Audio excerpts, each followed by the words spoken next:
This is, yes, as you know, some radicals are doing unacceptable activities using the name of Islam. And they are the main reason why so many people today have so many wrong ideas about Islam. However, is the religion of peace. Islam is religion of peace and freedom and modernism. How do you think we can help the people of the world, all over the world, open their eyes to this fact? Well, I think it has to be a cooperative effort. First of all, just in terms of an earlier comment, in terms of the authentic view of Islam, in which terrorism, suicide terrorism, targeting of innocent people would be a violation of Islam and the Quran. I just had seen a book written by Bernard Lewis, one of the most prominent interpreters of Islam, in which he said, definitely, there is no basis for that in the Quran. It clearly is a violation. Yes, yes.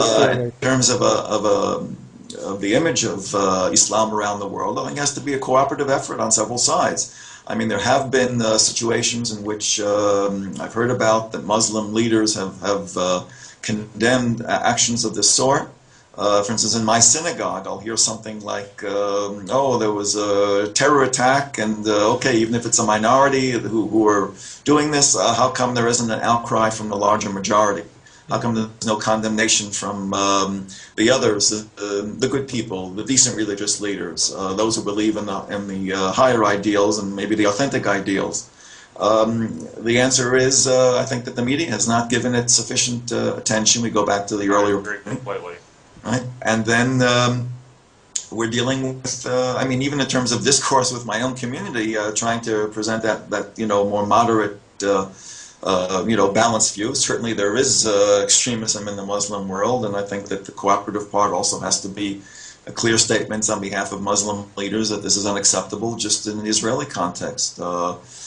When there have been some criminal actions totally unacceptable against religious shrines or against individual Arabs, it's definitely met with the complete condemnation of religious leaders, of political leaders, etc.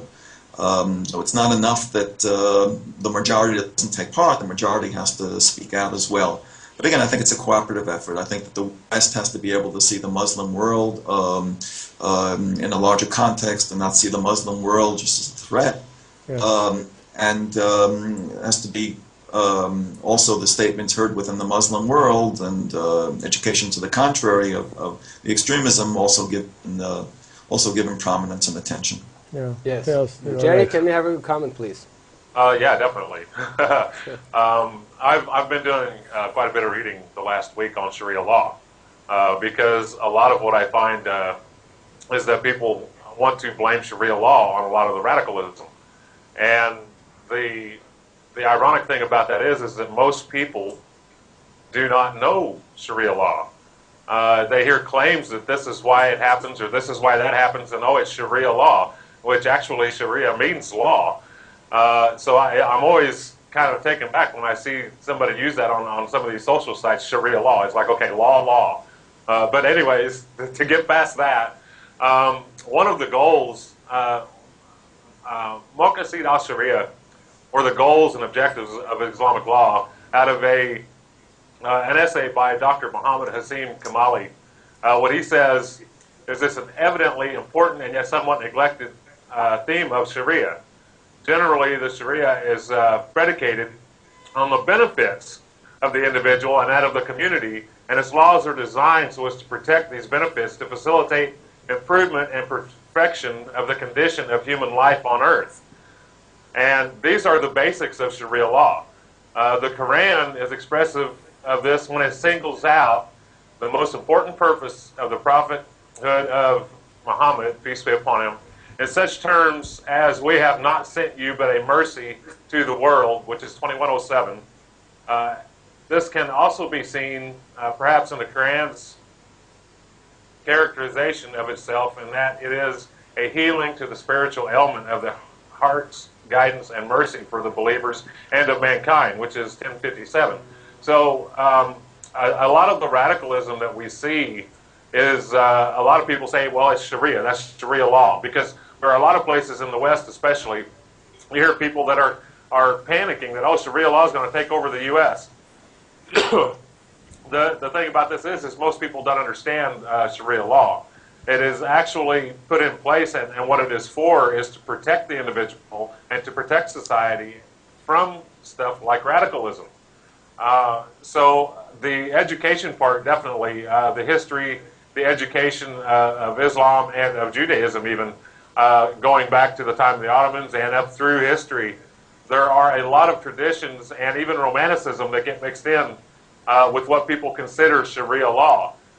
Just as interpretations of the Bible or the Talmud or the any of the other books of the Bible even, there are interpretations that can be wrong. And the same goes for the law. Even in the U.S., the law we have here can be misinterpreted, just as Sharia law can be misinterpreted. So education is definitely a very high on that. And even in Sharia law, the educating of the individual, which is Sahib al-Far, is another important objective of Sharia, so much so that it comes in priority over justice or masala. They're both socially oriented values which acquire much of their meaning in the content and context of social relations. And this comes from Sharia law.